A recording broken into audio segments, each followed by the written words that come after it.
Hola chicos, mi nombre es Arely Barba Pérez y el tema que les presentaré es técnica de abordaje y manejo de estomas. Para comenzar, ¿qué es un estoma? Un estoma proviene del griego estoma, que significa boca o abocar, y se usa después del nombre del órgano que se aboca a otro a la piel. Ustedes han escuchado términos como lo sería una gastrostomía, una colostomía, una ileostomía o una cistostomía. Por ejemplo, cuando vean la práctica de traqueostomía, es importante que no confundan los términos. Por ejemplo, traqueostomía se va a referir a la comunicación que se hace entre la tráquea y el exterior, y traqueotomía se va a referir a la incisión que se realiza sobre la tráquea.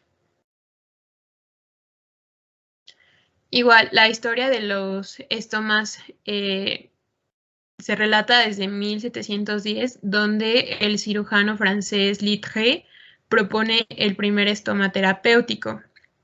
Posteriormente tenemos en 1783 a Pilloret, en el cual se realiza un estoma en un bebé de 3 años por ano imperforado, y en 1793 con Duret, que hace la primera colostomía inguinal del lado derecho. En 1797, Finn hace la primera colostomía transversa, y en 1800 se practica más en cirujanos anglosajones. Entre 1716 y 1839 se realizan colostomías extraperitoneales versus transperitoneales y colostomías inguinales versus lumbares. También en 1900 se hace la operación de Miles, donde se hacían estomas a diferentes alturas en cuestión del recto. Y en 1920 con Harman la sigmoidoscopia terminal.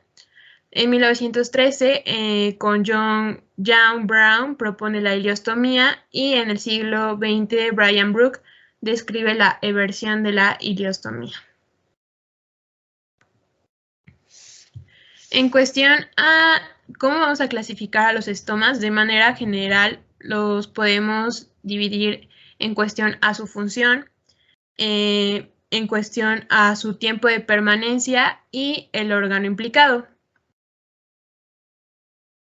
En relación a su función, puede ser para una función ventilatoria, que nos serviría para mantener la vía aérea con permeabilidad en el paciente. Por nutrición, que sería para administrar propiamente todos los elementos que necesite el paciente de nutrición desde el exterior, utilizando sondas y manteniendo así una vía abierta de alimentación. También por drenaje, según los tejidos comunicados, y estos pueden ser internas entre dos estructuras huecas o externas, como lo sería entre el órgano y la piel. También van a haber estomas de eliminación, que aquí van a ser todos los productos de desecho, ya sea materia fecal o urinaria.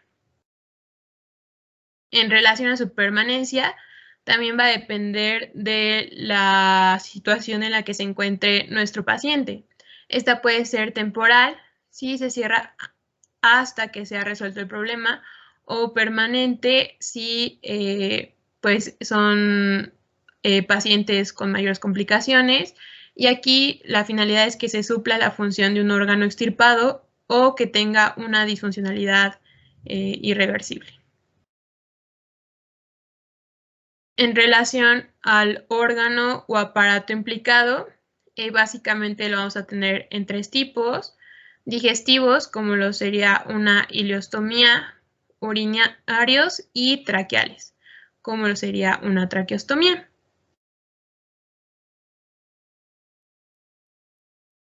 Bueno, en cuanto a los estomas, debemos de dirigirnos hacia ese estoma ideal, ¿no? Y para eso debemos de cumplir con diversas características, como lo sería una localización óptima. Aquí debemos de tomar en cuenta la posición anatómica, el tipo de estoma que se va a realizar, Si nuestro paciente tiene cicatrices previas en las zonas donde se considera realizar si el paciente tiene algún tipo de cicatriz previa que nos impida realizar una correcta práctica para el estoma, la constitución del paciente, tener una preparación y planificación preoperatoria. Si tenemos una cirugía electiva, definir y marcar la localización del estoma, sobre todo reducir el impacto negativo que puede tener el paciente por asesoramiento de expertos y una educación por un estomaterapeuta. En relación a la localización óptima, aquí debe ser un tipo de estoma anticipado, ubicar en qué cuadrante se va a realizar el estoma, que sea en una posición cómoda para el paciente, que tenga un fácil acceso y manejo y que esté lejos de la herida operatoria, de las prominencias óseas adiposas o pliegues, de cicatrices preexistentes y de zonas de piel afectadas por enfermedades crónicas, además de pasar a través del recto abdominal para tener firmeza. Bueno, y aquí pueden ver en esta imagen todas las ubicaciones del estoma deseadas dependiendo el tipo de estoma que nosotros queramos realizar. Recordar nuestra anatomía, tenemos nuestros músculos oblicuos internos y externos, los músculos rectos del abdomen, la porción del ombligo y la vaina del músculo recto del abdomen. Entonces, recordar esto, ¿no? Si nosotros queremos hacer una ileostomía o urostomía, ustedes pueden ver en esta imagen, pues, cuál sería la localización apropiada. Si queremos hacer una colostomía descendente o sigmoidea igual, o una colostomía transversa. Entonces, siempre es importante recordar nuestra anatomía para la realización de nuestro estoma. También vamos a tener algunas contraindicaciones que son importantes de considerar, como lo serían las absolutas, en donde puede tener el abdomen adherencias densas o muy densas, en pacientes que no toleran una anestesia general o en pacientes con problemas crónicos terminales. Y en relación a las relativas, la obesidad patológica, alteraciones de la coagulación o igual adherencias después del embarazo. En los estomas más frecuentemente realizados o los más vistos vamos a tener la traqueostomía, que ya cuando vean la práctica pues darán cuenta o podrán abordarlo con mayor profundidad. Y su objetivo va a ser comunicar la tráquea con el exterior. Aquí nos vamos a apoyar de un tubo o de una cánula en la tráquea para restablecer toda la permeabilidad de la vía aérea. Esta puede ser temporal o permanente y esta tiene diferentes indicaciones, ya sean congénitas, por intubación prolongada o infecciones de vías respiratorias. También tenemos la esofagostomía, que esta va a estar indicada en lesiones esofágicas agudas por alguna patología benigna, como lo sería la ingestión de sustancias corrosivas, colocación de drenajes en mediastino y pleuras o perforaciones esofágicas, entre muchas otras. También tenemos la yeyunostomía, que va a ser en pacientes que no se pueden alimentar vía oral debido a que tienen afagia o algún trastorno de la deglución. También vamos a utilizar sondas que nos van a ayudar a comunicar el lumen gástrico al exterior.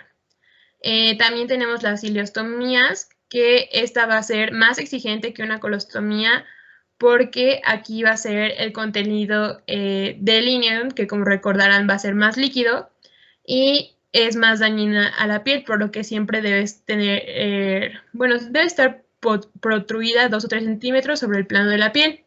Esta normalmente va a estar en el cuadrante inferior derecho a través del recto abdominal, como habíamos mencionado anteriormente, y se realiza también para proteger anastomosis o por una post-protocolectomía total.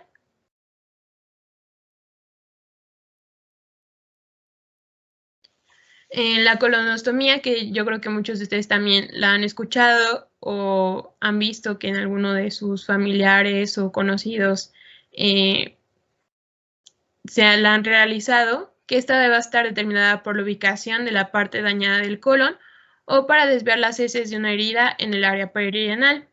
Estas pueden ser temporal o permanente. Cuando nosotros realizamos una colonostomía temporal, esta es para resolver la fase aguda de algunas enfermedades en cirugía de urgencia, también para evitar la aparición de complicaciones, una oclusión intestinal por neoplasias, peritonitis generalizada, enfermedad diverticular o volvulos de colon. Y si es permanente, es cuando el tránsito intestinal no se puede restablecer con posterioridad, cuando hay algún carcinoma de recto y ano y en traumatismas anorrectales o causas congénitas como lo sería un prolapso rectal o enfermedades neurológicas. En relación a la clasificación según la ubicación del estoma, vamos a tener colostomías ascendentes y transversas. La colostomía ascendente, como su nombre lo dice, es en el colon ascendente y este no es tan común, no es una colostomía común. Este nos va a servir para el drenaje de heces y estas son líquidas a semilíquidas y muy irritantes para la piel. Esto es muy importante considerarlo. Y en relación a la colostomía transversa, pues como su nombre lo dice, es en el colon transverso y las heces son líquidas y semiformadas. Estas normalmente se construyen como una asa y son temporales.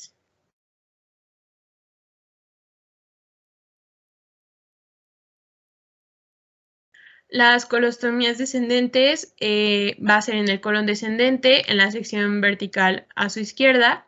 Tampoco es una colostomía común y se va a utilizar para heces que son semiformadas a formadas porque se absorbe más agua en el colon ascendente y transverso. Y en relación a la colostomía sigmoidea, esta va a ser en la parte inferior izquierda del intestino grueso a la izquierda, justo antes del recto. Y se van a formar en las heces que se ha absorbido todo el agua en las áreas anteriores de los intestinos y son más sólidas. Ahora, la clasificación según su morfología.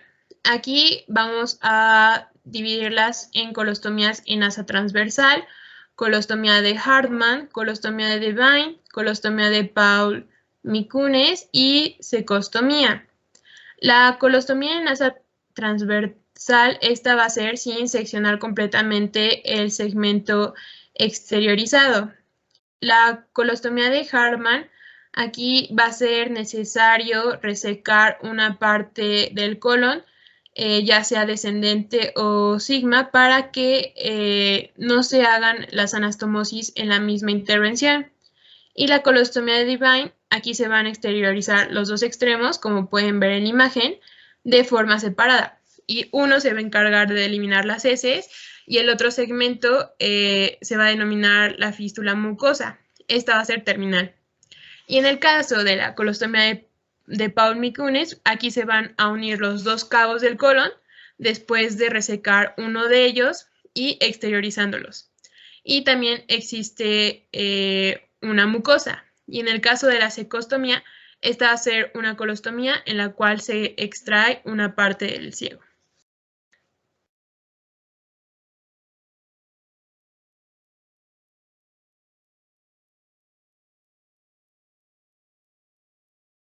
En relación a la técnica quirúrgica de colostomía terminal, vamos a recordar otra vez nuestra topografía abdominal. Vamos a tener el epigastrio, el hipocondrio derecho, el hipocondrio izquierdo, el flanco izquierdo, el mesogastrio, el flanco derecho, la fosa ilíaca derecha, el hipogastrio y la fosa ilíaca izquierda. También recordar toda esta anatomía porque es muy necesaria, porque de esta forma vamos a hacer nuestra colonostomía. Nuestra colonostomía terminal va a estar definida va a ser definida para un carácter definitivo. También va a ser necesario cuando se interrumpe totalmente la continuidad colónica derivar todo el contenido intestinal o por lo general se va a crear en el cuadrante inferior izquierdo. Estas colonostomías terminales las vamos a tener de un solo cabo y de 2 cabos. De un solo cabo va a ser la de Hartmann o la operación de Miles, que como hemos mencionado, en la de Hartmann va a ser una colostomía del cabo terminal al colon resecado y se va a realizar el cierre del moñón distal. Y en la operación de Miles va a ser una resección del recto, una colostomía del sigmoides y el cierre piel perineal. Ahora, en la de 2 cabos va a ser una colostomía más una fístula mucosa. Aquí vamos a utilizar la técnica de Mikulicz y la técnica de Devine.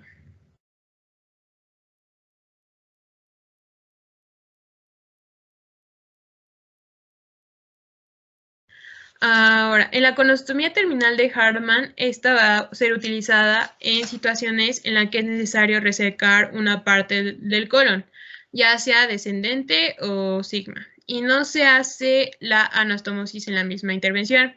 Aquí el colon proximal se aboca al exterior como una colostomía sigmoidea y el distal se cierra suturándolo dentro de la cavidad abdominal. Como pueden ver en las imágenes, aquí se va a efectuar en un primer plano. Aquí podemos utilizar algún material como lo sería un catgut crómico número 2 ceros continuo y sobre la pinza que se va a situar en el recto intraperitoneal, que puede ser una pinza de pedículo renal o de bronquio. Y posteriormente en un segundo plano se va a hacer una sutura no absorbible. También podemos utilizar del número 2 ceros continua, que nos va a ayudar a imaginar el primer plano total. Este segundo plano va a ser solo cero muscular. Y en la imagen pueden ver la colostomía de Hartmann y utilizando este catgut crómico de 2 ceros. Después en el segundo plano ya vamos a utilizar la sutura no absorbible igual de 2 ceros continua e invaginante.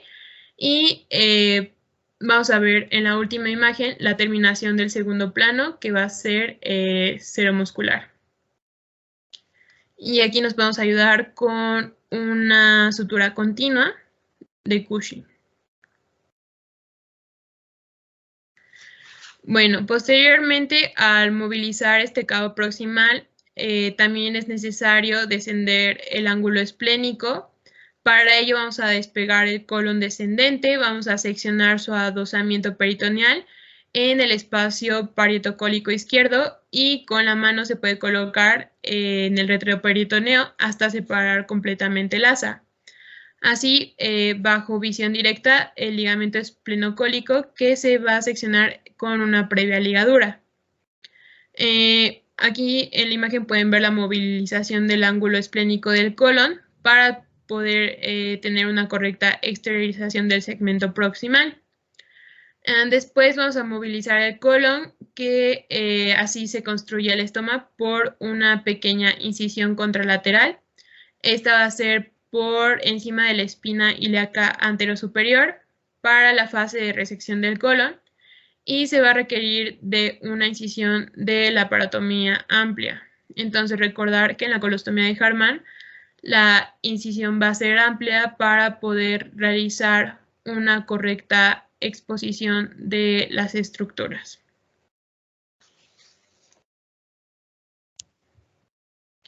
Entonces, es marcar y hacer incisión circular en piel, después la disección por planos hasta llegar a la fascia, la cual se incide con un corte longitudinal, se separan los músculos rectos del abdomen, se llega al peritoneo y la cavidad abdominal. El tamaño del orificio por donde se exterioriza el estómago debe ser lo suficiente para permitir el paso de los 2 dedos.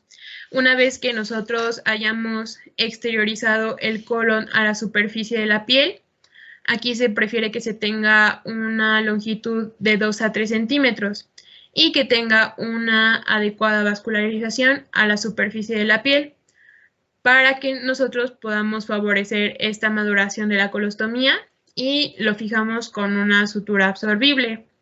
Y aquí podemos utilizar un sistema recolector bolsa de Hartmann alrededor del estómago.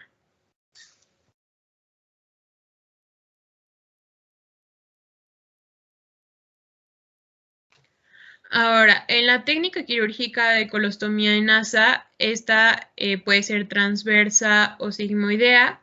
Nos va a permitir desviar el tránsito intestinal en forma temporal y aquí va a ser sin seccionar completamente el segmento exteriorizado.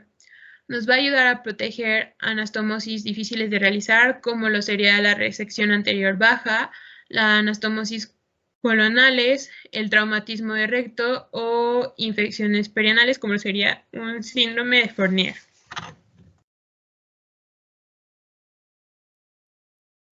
El procedimiento va a ser realizar la incisión de 5 a 7 centímetros sobre la localización del músculo recto anterior del abdomen. Por eso es muy importante recordar la anatomía. Aquí se va a cortar en sentido transversal piel, después la grasa subcutánea y después la fascia profunda. Las fibras de la vaina de los músculos rectos no se cortan, sino que se separan en sentido longitudinal. Y así nos va a ayudar a dejar una abertura con mayor apoyo que nos va a prevenir su retracción posterior y la formación de hernia alrededor de la ostomía. Entonces hay que tener mucho cuidado y recordar estos pasos. El peritoneo se va a cortar en sentido transversal, con lo cual se accede a la cavidad peritoneal. Y se va a elegir el segmento de la porción transversal del colon y se coloca una cinta a través del mesenterio en el vértice del asa, evitando lesionar la arteria marginal. Posteriormente, como pueden ver en la imagen, el asa del colon se va a exteriorizar a través de la pared abdominal. Aquí no va a ser necesario que sobresalga como una gran cantidad del colon, o sea, no debe ser de manera exagerada, sino la suficiente para que nosotros podamos lograr una colostomía a nivel de la piel. Y recordar proteger, bueno, se va a colocar una valla de plástico a través del mesenterio para poder reemplazar la cinta de lino y así evitar la reintegración de la asa cólica a la cavidad peritoneal.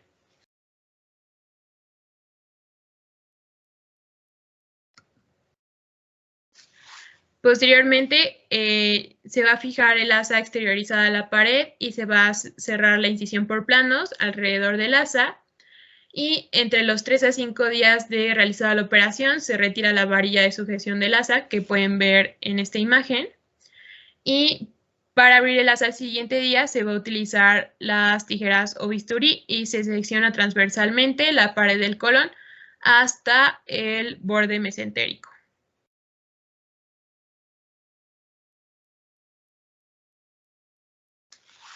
Ya que hicimos los pasos anteriores, se ligan los vasos sangrantes y se dilatan con un dedo, suavemente ambos cabos.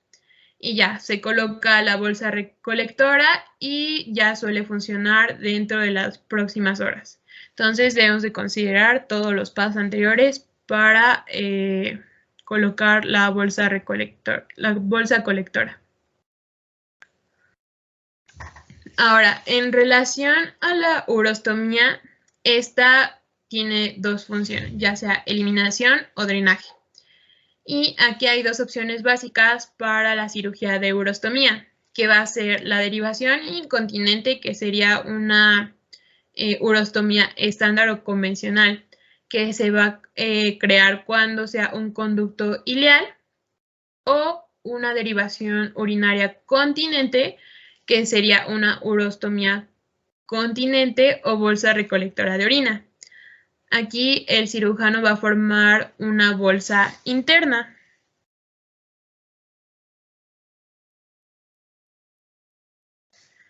Bueno, ahora, en relación a la urostomía, está en la derivación incontinente, que sería la urostomía estándar o convencional. Aquí vamos a cortar una porción de 6 a 8 pulgadas de ilion.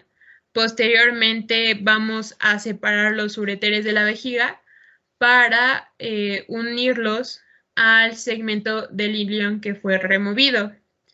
Y el extremo más lejano del segmento del ilion se une a través de la pared frontal del abdominal para formar el estoma.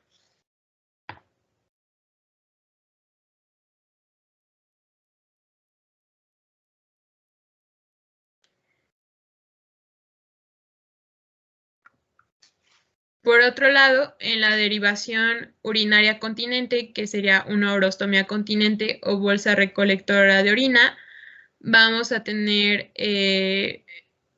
la bolsa de Koch, que va a ser la bolsa, las válvulas y la salida van a estar hechas del ilion terminal, como pueden observar en la imagen. En la bolsa de Indiana, la bolsa va a estar hecha del intestino grueso, que va a ser el colon ascendente, y la válvula ileocecal natural se va a utilizar como válvula de salida hecha del ilion terminal, como pueden ver en la imagen. También vamos a tener el procedimiento de Mitrofanov y variación, que va a ser una bolsa que va a estar hecha de la vejiga, del intestino grueso o delgado o en combinación de estos, dependiendo la circunstancia, y la salida está hecha del apéndice, trompa de falopio o segmento de uréter. Por último, la neovejiga ileal, que esta bolsa va a estar hecha del intestino delgado, que sería el ilion, y la salida va a ser la uretra. Y aquí no va a haber como tal no hay estoma.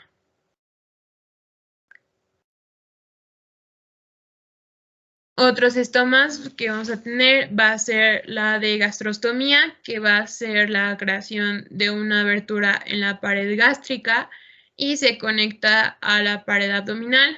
Aquí vamos a suturar ambas para fijarlas y principalmente su función va a ser de nutrición o drenaje. También vamos a tener gastrostomías temporales y permanentes. Temporales va a ser para evitar algún tipo de molestia de aspiración nasogástrica prolongada después de algún procedimiento abdominal mayor como una vagotomía y gastrectomía, o permanente en el caso de cáncer de esófago y periodos largos de inconsciencia o trastornos severos de deglución. Vamos a tener dos tipos de gastrostomía, quirúrgica o percutánea. En el caso de la quirúrgica vamos a tener la de Stamm y Witzel, que va a ser gastrostomías temporales, y la de Janeway, que va a ser una gastrostomía permanente. En la percutánea, la gastrostomía percutánea va a ser endoscópica, gastrostomía percutánea radiológica.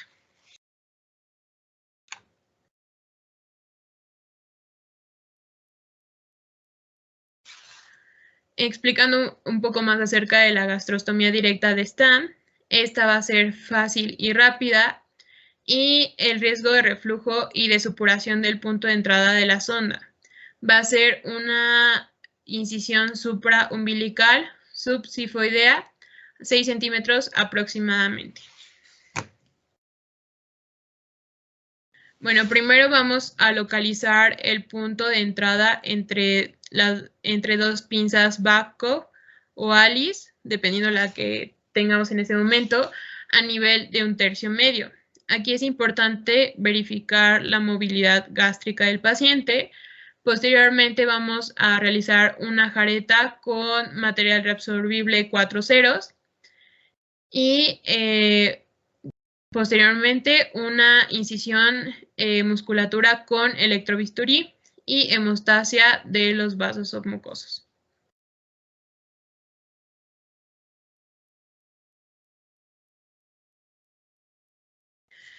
Después vamos a hacer la apertura orificio con pinza Kelly y vamos a introducir la sonda Pitzer, a aplanar la sonda Pitzer con ayuda de la pinza Kelly. Esto también es importante.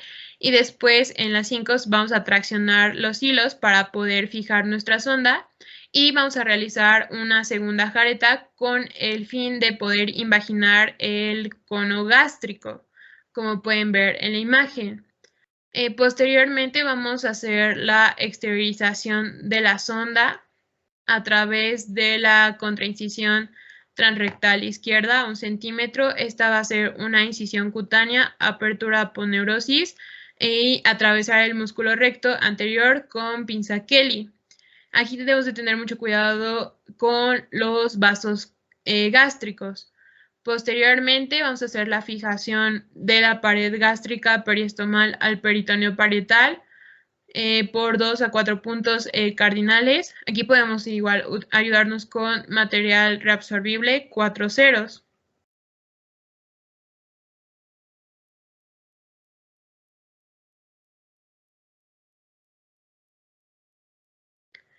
Finalmente vamos a comprobar la hermeticidad mediante inyección de agua y la fijación a la piel con hilo no reabsorbible, y tener mucha precaución de no estenosar la ostomía cuando hagamos este paso.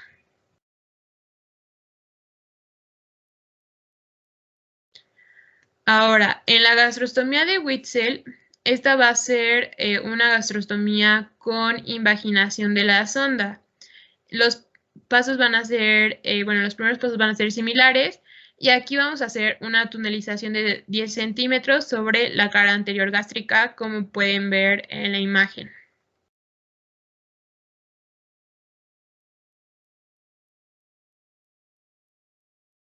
Aquí vamos a realizar una sutura continua con material reabsorbible 4 ceros. Vamos a incidir la capa seromuscular más invaginante en todo el espesor gástrico para poder llegar a esto, ¿no? Y las complicaciones que podemos tener las vamos a dividir en inmediatas y tardías. Y los factores de riesgo pueden ser la edad, una enfermedad inflamatoria intestinal, el IMC, que tengan comorbilidades como lo sería también la diabetes, un riesgo anestésico en relación a la clasificación de ASA, una falta de cuidados preoperatorios, y que sea una cirugía de urgencia que obviamente no haya tenido los cuidados adecuados.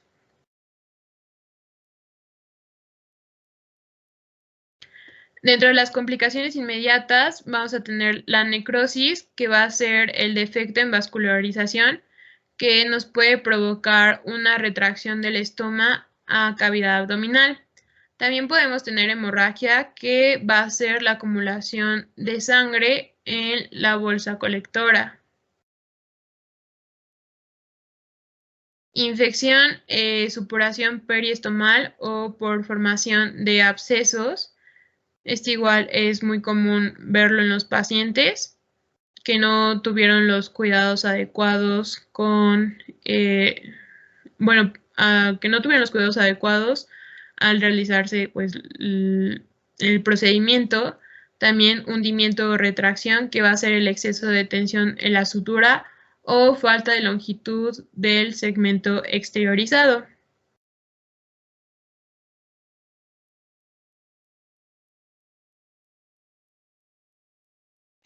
Dentro de las tardías vamos a tener el prolapso, que este va a ser del 7 al 11% más frecuente en ileostomías. Aquí desmantelar el estoma, resecar el asa redundante y madurar de nuevo. En el caso de hernias paraestomales, estas van a surgir de un 30 a 70% como complicación y van a requerir de tratamiento quirúrgico porque es una disfunción del estoma. También es muy probable que se formen fístulas, adherencias, seromas y complicaciones sépticas que obviamente agravarían la situación del paciente y el pronóstico sobre todo. Irritación y dermatitis. Puede haber dermatitis leve, como lo sería una irritación por contenido intestinal, descamación, que sería una dermatitis alérgica o por traumatismos. También puede haber infecciones fúngicas, como lo sería por Candida albicans, y estenosis, que sería secundaria a isquemia, retracción o infección.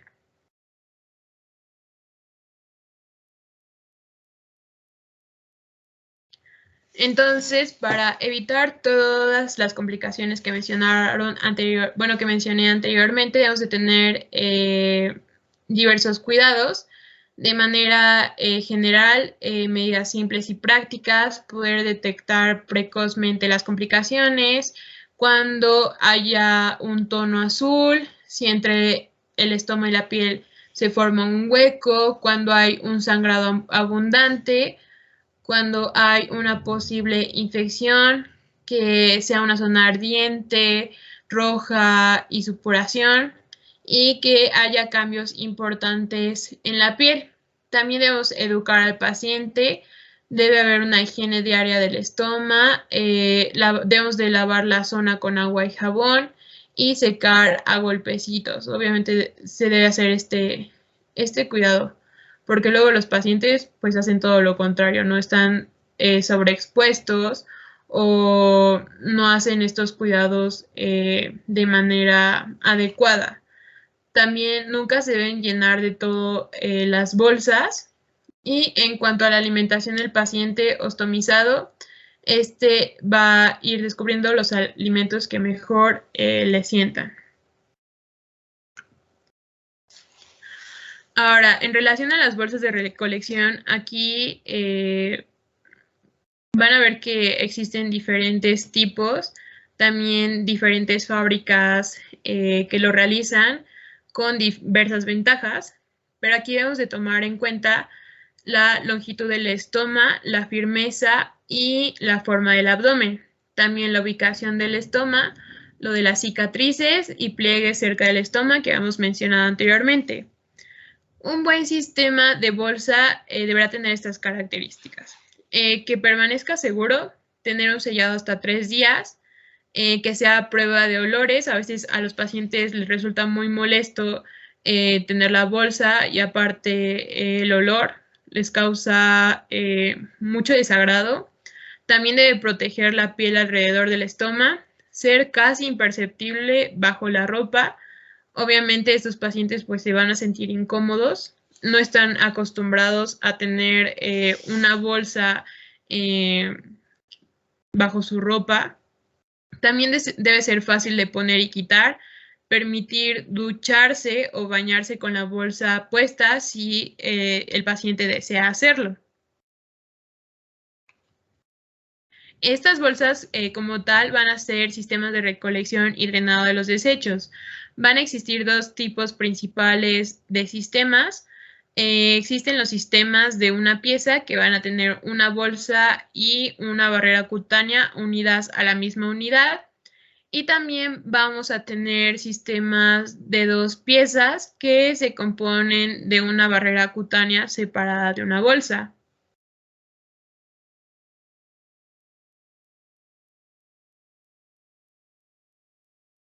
De fondo abierto, cerradas con barrera cutánea adhesiva. La abertura no deberá ser más de 1/3 de centímetro, lo cual sería 1/8 de pulgada, más grande que el estoma. Entonces, el tamaño de un estoma también puede cambiar y se debe medir el estoma aproximadamente una vez a la semana para que obviamente la bolsa se adecue al tamaño. También, como ya les había dicho, ya existen diferentes tipos de bolsas. Vamos a tener con cinturones que se adaptan al dispositivo. También nos podemos proteger con fundas de tela que se utilizan para cubrir la bolsa y que obviamente el paciente pues se sienta más seguro o pues que le sirva como para motivarse un poco más. Y desodorantes que se aplican en el interior de la bolsa para disminuir el mal olor, que como ya había mencionado, sí les resulta muy desagradable a los pacientes. Obviamente aquí también debemos de considerar que pues su calidad de vida cambia totalmente. Los pacientes no estaban acostumbrados a utilizar bolsas, por lo que es muy importante pues tener esta comunicación entre paciente y su médico